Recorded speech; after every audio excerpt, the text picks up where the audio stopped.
Assalamualaikum warahmatullahi wabarakatuh. Kami dari kelompok 1 akan membuat sebuah video tentang pemenuhan gizi pada pasien gastritis.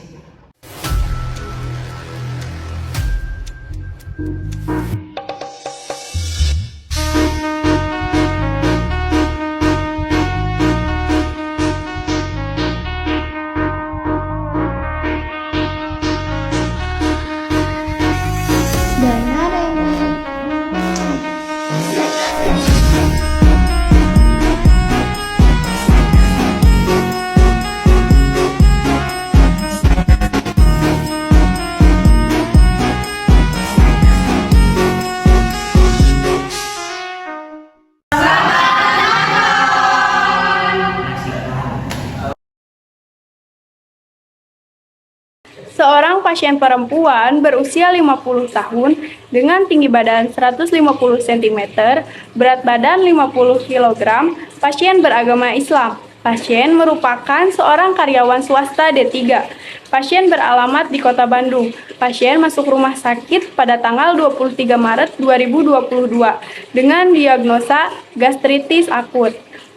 Pasien dirawat di ruang inap dengan hemoglobin 10,5 gram per desiliter, eritrosit 3,80 per mikroliter, hematokrit 35,0%, MCP 72,8 fl, MCH 24,0, MCHC 33,8 gram per liter, leukosit 11,25 per mikroliter, trombosit 129 per mikroliter, BUN 15,0 mg per desiliter, glukosa sewaktu 100 mg per desiliter, tekanan darah 120 per 70, nadi 76 kali per menit, kemudian pernapasan 16 kali per menit, suhu 36 derajat Celcius, keadaan umumnya lemah, kesadaran kompos mentis, mual, muntah, nyeri tekan abdomen, nafsu makan berkurang. Nah, sebelumnya di sini saya akan menjelaskan mengenai gastritis. Gastritis merupakan penyakit pada lambung yang terjadi akibat proses peradangan dinding lambung. Gastritis ini terbagi menjadi dua jenis.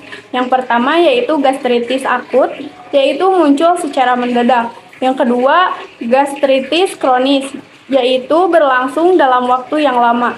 Penyebab dari gastritis ini yang pertama yaitu pola makan tidak teratur, mengkonsumsi kafein, merokok, obat-obatan, meminum alkohol, dan penyebab yang sering terjadi yaitu infeksi bakteri.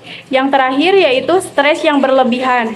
Gejala yang akan dirasakan yang pertama yaitu nyeri ulu hati, yang kedua mual dan muntah, dan yang terakhir yaitu perut terasa kembung.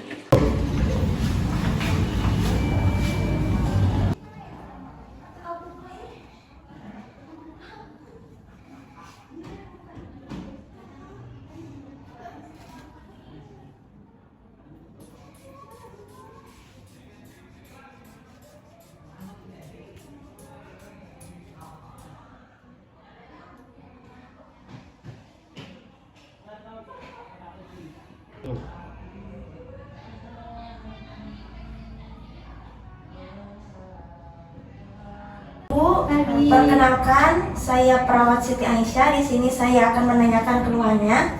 Apakah benar dengan Ibu Tini? Usianya 50 tahun. Ibu boleh disebutkan keluhannya apa aja? Keluhannya dari kemarin itu mau muntah sama nafsu makannya berkurang. Iya. Terus? Terus Ibu katanya perutnya sakit. perutnya sakit. Ibu boleh saya mengecek perutnya? Boleh diluruskan ya. Ibu kalau boleh tahu yang sebelah mana yang sakitnya? Saya cek ya.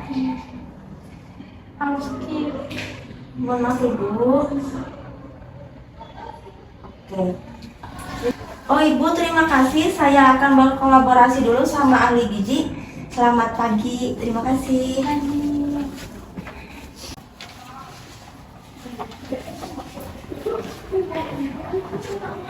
Siapa? pasien-pasien sus. Ada yang mau saya diskusikan. Oh, boleh. Mau diskusikan apa? Kami di sini mau mengajak Bapak berdiskusi. Boleh. Mau diskusi apa? Jadi kami baru kedatangan pasien usianya 50 tahun dengan diagnosa gastritis akut. Pasien tersebut hemoglobinnya 10,5 gram per desiliter dan glukosanya 100 mg per desiliter glukosa. Keadaan pasien tersebut lemah, terus kesadarannya kompromentis, mual muntah, Oke. sama nyeri. Terus lagi kalau misalnya perutnya ditekan nyeri.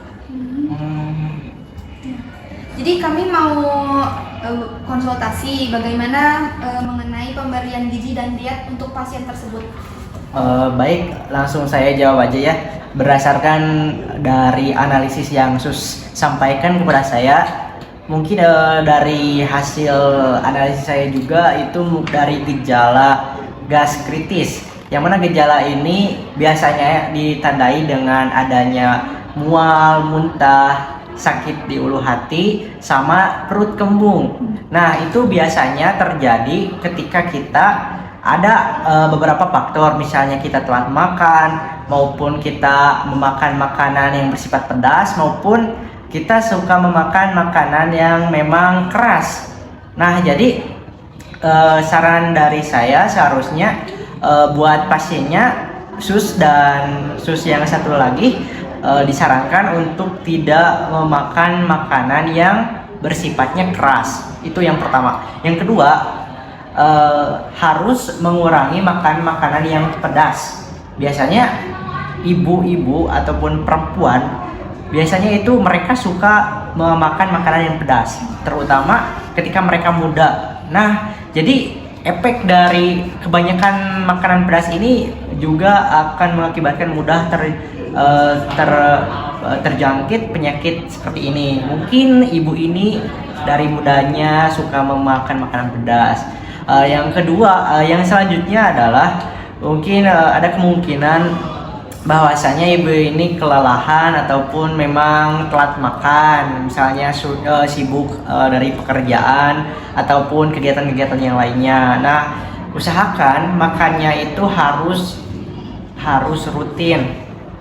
Nah, untuk pasien dengan gejala ini biasanya makannya itu jangan terlalu banyak memakan apapun itu makanan, tapi harus sedikit tapi porsi makannya sedikit, tapi harus lebih banyak waktu makannya. Kemudian saran untuk makanan yang harus dikonsumsi untuk penyembuhan dan yang lainnya, yang salah satunya adalah misalkan dengan cara kita memakan putih telur. Nah, putih telur ini harus diberikan edukasi kepada pasiennya, harus telurnya itu harus direbus. Nah, kuningnya itu diusahakan jangan dimakan, jangan diberikan lah gitu ya, harus putihnya aja. Untuk yang kedua, harus memakan daging. Nah, daging juga diusahakan direbus, tapi jangan disertakan dengan kulitnya, hanya dagingnya saja. Kemudian untuk vitamin C-nya, Sus bisa menyarankan dengan memakan buah-buahan seperti buah-buahan jeruk, buah-buahan alpukat, buah-buahan yang lainnya ya gitu. Tapi ada beberapa buah-buahan yang tidak dianjurkan, seperti memakan buah nangka, buah durian, dan buah yang lainnya. Terutama kan durian itu, nangka itu kan ada sedikit kandungan-kandungan yang dapat memicu pada perut menjadi sakit ya. Jadi diusahakan harus dihindari buah seperti buah durian dan buah nangka. Kemudian harus memperbanyak makan makanan B12 seperti ikan. Nah, mungkin seperti itu yang saya sarankan untuk proses pemulihannya, beserta dengan makanan-makanan yang harus dipenuhinya. Dan itu harus seimbang memang gitu ya. Dan jangan lupa itu makanannya memang harus rutin, tapi porsinya dalam jumlah kecil. Karena kan yang punya penyakit gastritis ini memang kalau misal kebanyakan akan mengakibatkan mual dan muntah. Mungkin itu saja, Sus. Terima kasih. Baik Pak, semuanya telah kami cermati. Kami akan langsung menyalurkannya kepada pasien kami. Terima kasih Bapak. Terima kasih. Terima kasih. Selamat siang. Selamat siang. Bu, kami tadi sudah melakukan kolaborasi dengan ahli gizi di rumah sakit ini. Ibu didiagnosa oleh kami gas kritis akut. Jadi ibu tidak boleh makan yang keras-keras dulu. Nanti kami kasih makan, ibu harus habiskan ya. Pola makannya kami berikan dengan porsi sedikit, tapi ibu akan makan dengan lebih sering. Ibu harus makan ya bu. Terus ibunya jangan dulu dibolehin makan pedas. Buah-buahannya harus. Ya, keras-keras nggak boleh. Buah-buahan kayak alpukat, jeruk, ibunya harus dikasih. Gak boleh nangka sama durian. Nangka tuh nggak boleh ya. Terima kasih. Selamat pagi Ibu. Di sini ada gambar nutrisi yang cocok untuk penderita gastritis. Yang pertama yaitu batasi makanan yang mengandung gas, seperti singkong, ubi, buah nangka, durian, dan lain-lain. Yang kedua yaitu dianjurkan konsumsi protein hewani rendah lemak, seperti daging ayam tanpa kulit, putih telur, ikan. Nah, yang ketiga, batasi bahan makanan yang diawetkan dan mengandung garam tinggi, seperti pada gambar di sini. Yang keempat yaitu dianjurkan makanan yang mengandung vitamin C. Nah, vitamin C ini dapat membersihkan radikal bebas dan mengurangi efek peradangan. Yang terakhir yaitu dianjurkan makan makanan yang mengandung folat dan vitamin B12. Contoh bahan makanannya seperti pada gambar berikut. Kurangi mengkonsumsi makanan pedas, karena makanan pedas dapat memicu terjadinya mah akut atau gastritis karena adanya peradangan pada lapisan lambung. Oke, selanjutnya itu pertanyaan fakta atau mitos. Mitos atau fakta, semua makanan atau minuman asam dapat menyebabkan gastritis. Mitos. Ya, benar. Benar ya? Alasannya kenapa? Karena tidak semua kandungan asam dari makanan atau minuman itu sendiri akan menyebabkan kenaikan asam lambung. Menurut penelitian, sitrus dan turunannya atau dengan kombinasi antibiotik dapat membantu untuk memberantas bakteri H. pylori dan membantu menghindari meningkatnya asam lambung. Nah, begitu ya. Selanjutnya, mitos atau fakta, apakah makanan pedas menyebabkan gastritis? Fakta. Nah, benar. Alasannya kenapa? Secara medis, timbulnya luka pada lambung dikarenakan iritasi akibat produksi asam lambung berlebihan yang distimulasi oleh makanan pedas. Karena itu disarankan mengonsumsi sambal tidak berlebihan dari 3 sendok teh per hari. Selanjutnya, mitos atau fakta, terlalu lama menunda lapar dapat menyebabkan gastritis. Fakta. Ya, benar. Alasannya kenapa? Karena jika kita melewatkan waktu makan atau menunda, dapat beresiko menyebabkan asam lambung. Asam lambung merusak lapisan lambung. Penundaan waktu makan yang sering terjadi dalam waktu yang lama berkaitan dengan meningkatnya resiko infeksi H. pylori dan juga gastritis. Nah, begitulah kehidupan sehari-hari kita yang sering lalai. Mungkin itu saja. Semoga bermanfaat. Wabillahi taufiq wal hidayah. Wassalamualaikum warahmatullahi wabarakatuh.